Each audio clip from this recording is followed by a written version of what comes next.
கடைசி நேரத்தில் அந்த திட்டம் இந்த திட்டம்னு சொல்லி சிஎம் ஸ்டாலின் அவர்கள் இம்போசிஷன் எழுதிட்டு இருக்கார். அந்த இம்போசிஷனை எழுத வச்ச வாதியா யார் தெரியும்ல?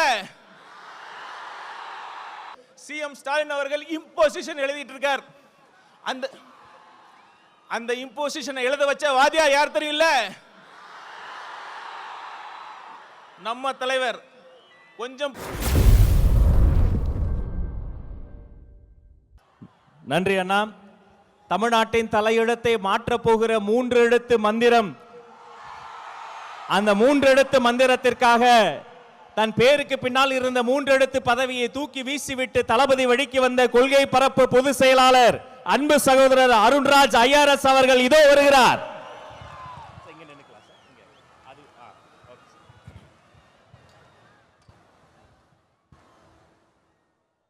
பவானி யாரும் காவிரி யாரும் ஓடுற இந்த கொங்கு மண்டலத்தின் ஈரோடு மாவட்டத்திற்கு வருகை தந்திருக்கும் நம் வெற்றி தலைவர் ஜனநாயகன் அண்ணன் விஜய் அவர்களே, கழகத்தின் பொதுச் செயலாளர் அண்ணன் ஆனந்த் அவர்களே, கொங்கு நாட்டின் சிங்கம் இல்ல கொங்கு நாட்டின் இளம் சிங்கம் அண்ணன் செங்கோட்டையன் அவர்களே. நான் ஏன் இளம் சிங்கம் சொல்றேன்னா, அண்ணன் எப்ப டிவிகேல சேர்ந்தாரோ அப்பவே அவருக்கு 20 வயசு கம்மியாயிருச்சு. அப்பா என்ன ஸ்பீடு கூட நடக்கவே முடியல. மற்றும் மாநில மாவட்ட நிர்வாகிகளே, காவல்துறை நண்பர்களே, ஊடக நண்பர்களே, தளபதி நெஞ்சில் குடியிருக்கும் நண்பா நண்பிகளே, உங்கள் அனைவருக்கும் வணக்கம். கொஞ்சம் யோசிச்சு பார்த்தீங்கன்னா, நம்ம தலைவரும் காவிரி ஆறு மாதிரிதாங்க. ஆத்துக்கு ஏழை பணக்கார வித்தியாசம் தெரியாம எல்லா வயலுக்கும் பாயும். அதே மாதிரி தான் நம்ம தலைவரும் ஏழை பணக்கார வித்தியாசம் பார்க்காம, சாதி மதம் இனம் வித்தியாசம் பார்க்காம அனைவருக்கும் நல்லது மட்டுமே செய்யணுங்கிற ஒரே தலைவர் நம் தலைவர் அவர்கள். நம் தலைவர் அவர்கள் அனைவருக்கும், அனைத்து சாதியினருக்கும், அனைத்து மதத்தினருக்கும் பொதுவானவர். அதனால தான் நான் கேட்கிறேன், உங்களை பார்த்து கேட்கிறேன், அடுத்த முதலமைச்சராக யார் வர வேண்டும்?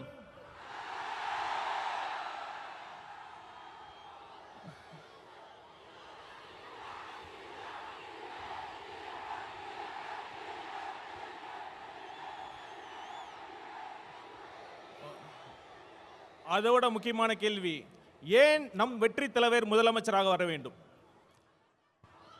நம்ம தலைவர் எதுக்கு அரசியலுக்கு வந்தாரு? பணத்துக்காகவா? பதவிக்காகவா? இல்ல புகழுக்காகவா? இதையெல்லாம் போதும் போதுன்னு திகற்ற அளவுக்கு அவர் பார்த்தாச்சு. அவரோட நெருங்கி பழகியவன் என்ற முறையில் சொல்றேன், அவர் வரத்துக்கான ஒரே நோக்கம், தனக்கு பணம் பேர் புகழ் எல்லாம் கொடுத்த இந்த தமிழ்நாட்டுக்கும் தமிழக மக்களுக்கும் ஏதாவது நல்லது செய்யணுங்கிற ஒரே நோக்கத்துக்காக தான். அந்த நம்பிக்கை என்கிட்ட ஆழமா இருந்ததுனால தான் அண்ணன் சொன்ன மாதிரி என் ஐஆர்எஸ் பதவியை, நான் கஷ்டப்பட்டு படிச்ச ஐஆர்எஸ் பதவியை தூக்கி எறிஞ்சிட்டு அண்ணன் பக்கத்தில் நிக்கிறேன்.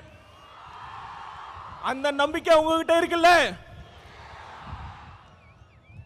உங்ககிட்ட மட்டும் இல்ல, ஒட்டுமொத்த தமிழ்நாட்டு மக்களுக்கும் அந்த நம்பிக்கை இருக்கு. தளபதி வரார், நல்லது செய்ய போறார் என்ற நம்பிக்கை இருக்கு.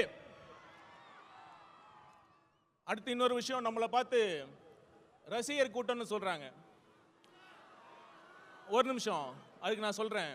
இப்ப நம்ம கூட அண்ணன் இருக்கார்ல, கே செங்கோட்டையன் அண்ணன் அவர்கள், ஒரு காலத்தில் அவர் தீவிர எம்ஜிஆர் ரசிகர்.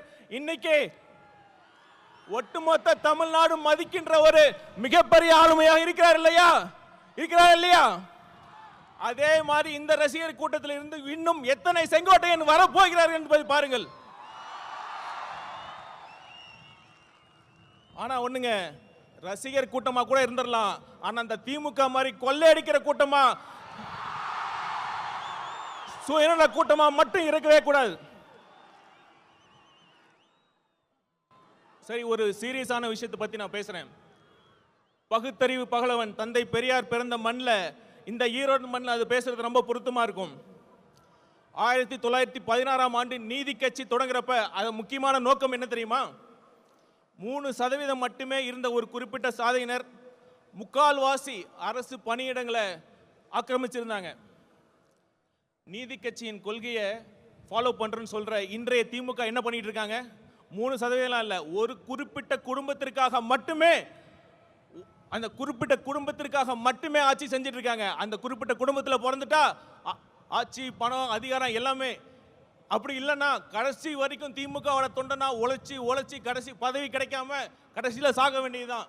இதுதான் இன்றைய உண்மையான திமுகவோட நிலைமை. திமுகவிற்கு, குறிப்பா அந்த குடும்பத்திற்கு சமூக நீதியை பத்தி பேசுறது எந்த தகுதியுமே கிடையாது. அப்புறம் இன்னொரு விஷயம், சிஎம் அவர்கள் நிறைய வாட்டி சொல்லியிருக்காரு, தப்பு பண்ணா நான் சர்வாதிகாரியா மாறிடுவேன்னு சொல்றாரு. எனக்கு ரொம்ப ஆச்சரியமா இருக்கு. நம்ம சிஎம் அவர்களுக்கு ஜனநாயகம்னா என்ன, சர்வாதிகாரி ஆட்சினா என்னன்னே தெரியல. ஒரு தவறு நடந்தா தப்பு பண்ணவங்களை கண்டுபிடிச்சு தீர விசாரிச்சு அவங்களுக்கு தண்டனை வாங்கி கொடுக்கறதுல ஜனநாயக முறையில் தான், அதுக்கான சரியான வழிமுறை தான் ஜனநாயகமே தான். ஆனால் சர்வாதிகார ஆட்சியில் தான் ஆட்சியாளர்களை கேள்வி கேட்டால் அவங்களை அரெஸ்ட் பண்ணி உள்ள வைக்கிறதும், உண்மையான குற்றவாளிகள் வெளியே சுற்றுறதும் சர்வாதிகார ஆட்சியில் தான் நடக்குதும். சிஎம் சார், நீங்க சர்வாதிகாரிலாம் மாறலாம் தேவையில்லை, நீங்க சர்வாதிகாரியா தான் இருக்கீங்க. தயவு செய்து முடிஞ்சா ஜனநாயகவாதியாக ஆக முயற்சி பண்ணுங்க. ஆட்சி நல்லா நடத்துறாங்களோ இல்லையோ, இந்த விளம்பரத்துக்கு மட்டும் குறைச்சலே இல்லைங்க. இப்ப சமீபத்தில் வெல்லும் தமிழ் பெண்கள்னு ஒரு விழா நடத்தினாங்க. அதுல ஒரு மூத்த பெண் போலீஸ் அதிகாரி வந்தாங்க. அவங்க யாருன்னு சிஎம் சாருக்கு தெரிஞ்சிருக்க வாய்ப்பு இல்லை, நான் சொல்றேன். Seema Agarwal IPS madam. அவங்க யார் தெரியுமா? இப்போ தமிழ்நாட்டுக்கு டிஜிபி அப்பாயின்ட் பண்றதுக்கு யூபிஎஸ்சி பரிந்துரைச்சாங்க 3 பேர். அதுல முதல் இடத்துல இருந்தாங்க. சிஎம் அவர்களே, நீங்க உண்மையாலுமே தமிழ்நாட்டு பெண்களை மதிக்கிறதா இருந்தா, அவங்களுக்கு உண்மையாலுமே தமிழக பெண்கள் மீது உங்களுக்கு அக்கறையா இருந்தா, அந்த யூபிஎஸ்சி பரிந்துரைச்சு அந்த அதிகாரியை நீங்க அப்பாயின்ட் பண்ணியிருக்கணும். அதை தவறிட்டீங்க. கண்டிப்பா நான் சொல்றேன், தமிழ்நாட்டு பெண்கள் உங்களை நம்பவே மாட்டாங்க.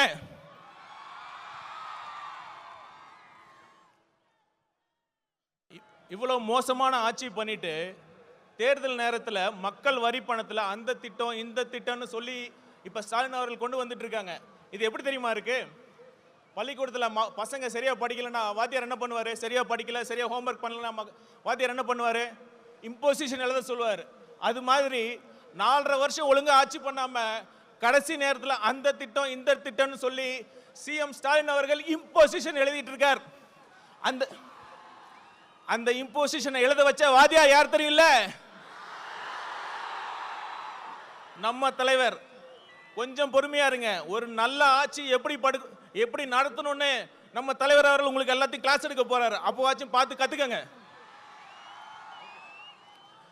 கடைசியா ஒண்ணு சொல்லிட்டு வந்து இவ்வளவு பேசிட்டோம். நம்ம பாஜக, பாசிச பாஜக பத்தி பேசாம இருந்தா எப்படி?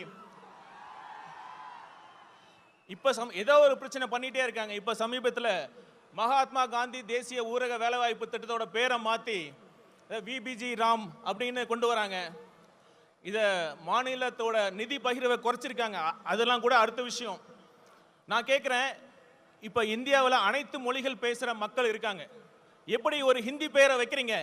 இதுக்கு முன்னாடி தான் ஐபிசி, சிஆர்பிசி போன்ற சட்டங்களுக்கு சமஸ்கிருத பேரை வைக்கிறீங்க.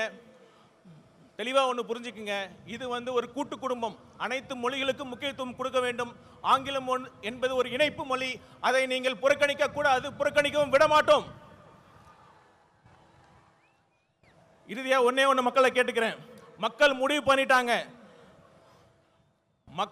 மக்களை வச்சு கோடிக்கணக்கில் சம்பாதிக்கிற தலைவரா, இல்ல மக்களுக்காக கோடிகளை விட்டு போன தலைவரா? யார் வேண்டும்? ஒரு குடும்பத்திற்காக ஆட்சி நடத்தும் தலைவரா, இல்ல ஒட்டுமொத்த தமிழ்நாட்டு மக்களையும் தன் குடும்பமாக நினைக்கும் தலைவரா? ஆட்சி பண்றப்ப போட்டோ ஷூட் நடத்தி நடிக்கும் முதல்வரா, இல்ல மக்களுக்காக சேவை செய்ய துடிக்கும் முதல்வரா என்பதை நீங்களே முடிவு பண்ணிக்கங்க. வீசும் புயலை வேலி போல யாராலையும் முடியாது. அது மாதிரி நம் தலைவர் ஜெயிப்பதை யாராலும் தடுக்க முடியாது. நன்றி, வணக்கம்.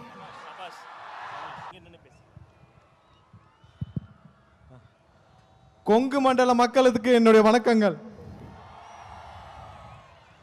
அதாவது 200-300 ஆண்டுகளாக விவசாயமாக இருக்கட்டும், தொழில்களாக இருக்கட்டும், அனைத்திலும் செழிப்பாக இருந்த இந்தியாவிற்கு எடுத்துக்காட்டாக இருக்கும் கொங்கு பகுதி மக்களுக்கு இந்தியா முழுவதும் தலைவணங்க வேண்டும். நீங்க எல்லாம் ஒரு விஷயத்தை மறந்திருக்க மாட்டீங்க. செம்மொழி மாநாடுன்னு ஒன்று போட்டாங்க, மறந்திருக்க மாட்டீங்க. அதுவரை இங்க நடக்கும் தொழில்கள் செழிப்புகள் வெளியே தெரியாமல் இருந்த விஷயங்களை செம்மொழி மாநாடு மூலம் உங்கள்ட்ட எவ்வளவு வசூல் பண்ணாங்க அன்னைக்கு முடிவு பண்ண இந்த மக்கள் அதோட திமுகவை முடிச்சு கட்டினாங்க. கிட்டத்தட்ட 13, 15, 16 வருஷம் ஆச்சு. செம்மொழி மாநாடு வரைக்குமாவது ஏதோ அங்க ஒன்று இங்க ஒன்றுமாக திமுக வந்து கொண்டிருந்தது. மொத்தமாக திமுகவை தொடச்சி வெளியே போட்டது அந்த செம்மொழி மாநாடு. ஏன்னா நியாயமாக நேர்மையாக தொழில் செய்து கொண்டிருக்கும் கொங்கு பகுதி மக்களிடம் ரூம் போட்டு வசூல் பண்ண திமுகவை என்றும் இந்த மக்கள் வலுக்க மாட்டார்கள், கடைசி வரை மன்னிக்க மாட்டார்கள். ஒரு விஷயத்தை பார்த்தீங்களா, இங்க பல அமைச்சர்கள் இருக்காங்க கொங்கு செய்தில. இந்த அமைச்சர்களுக்கெல்லாம் கொடுக்கப்பட்ட துறை என்ன? ஒன்று டாஸ்மார்க், இல்லைன்னா வேற துறை. தொழில்களில் சிறந்து வழங்கும் கொங்கு பகுதி மக்களுக்கு தொழில்துறையில் ஒரு அமைச்சர் ஏன் கொடுக்கவில்லை என்பது இந்த பகுதியில் பல மக்களுக்கான கேள்வி. இத்தோட 2026க்கு அப்புறம் இதுவரை இருந்த ஆட்சியாளர் யாரும் உங்களுக்கு எந்த விஷயத்திலும் உதவி செய்யவில்லை, எதுவும் நடக்கவில்லை. நீங்கள் சுயமாக தொழில்களை நீங்களே வளர்த்து இங்கே வளர்ந்து கொண்டிருக்கிறீர்கள். திருப்பூரா இருக்கட்டும், பல பகுதிகளாக இருக்கட்டும், உங்களுக்கு எந்த விதத்திலும் எந்த ஒத்துழைப்பும் எந்த உயரத்திலும் இந்த இதுவரை இருந்த அனைத்து அரசுகளும் எதுவும் உதவி செய்யவில்லை. ஆனால் 2026க்கு அப்புறம் இங்க உள்ள தொழில்கள் பல மடங்கு வளர உங்களுக்கு அனைத்து வகையிலும் உதவி செய்ய நம்மளுடைய தளபதி உங்களுடைய அண்ணன் அவர்களின் ஆட்சி கண்டிப்பாக வரும். இங்க இருக்கிற ஒவ்வொரு பகுதி மக்களுக்கு தேவையான அளவிற்கு அவர்களுக்கு ஒரு தகுந்தாற் போல் அமைச்சரவையும் கொடுக்கப்படும். திருப்பூருக்கு என்ன தேவை, கோயம்புத்தூருக்கு என்ன தேவை, அங்குள்ள தொழில்களுக்கு என்ன தேவைங்கிறத முற்றிலும் உணர்ந்து இங்க உள்ள அனைத்து விஷயங்களையும் உயர்த்துவதற்கு நம்மளுடைய தளபதி அவர்கள் 2026 முதலமைச்சராக அமர்வார். 2026 தேர்தலில் ஒரு விஷயம் எல்லாரும் நியாயம் நீங்க மனசுல வச்சுக்கணும். அது திமுக இருக்கிற எம்எல்ஏ அமைச்சர்கள் எல்லாருக்கும் தெரியும். ஈரோடு முத்துசாமி அவர்கள் முதல் கொங்கு நம்மளுடைய கரூர் செந்தில் பாலாஜி வரை யாரும் ஜெயிக்க போவது கிடையாது. அனைவரும் அவங்களுடைய தொகுதியை மாற்ற வேண்டும் என்று முடிவு செய்து வைத்திருக்கிறார்கள். ஆனா எங்க போனாலும் விடாதீங்க, எல்லாரையும் முடிச்சு அனுப்புங்க. 2026 கொங்கு பகுதி முழுவதும் நம்மளுடைய தமிழக வெற்றி கழகத்தின் கொடிதான் பறக்க வேண்டும். நீங்கள் அனைவரும் காத்துக் கொண்டிருக்கிற தலைவரின் உரைக்கு என்னுடைய உரையை தொடர்ந்து முடித்துக் கொண்டிருக்கிற வாய்ப்பை வழங்கிய தலைவருக்கு என்னுடைய நன்றியை தெரிவித்து விடைபெறுகிறேன். நன்றி, வணக்கம்.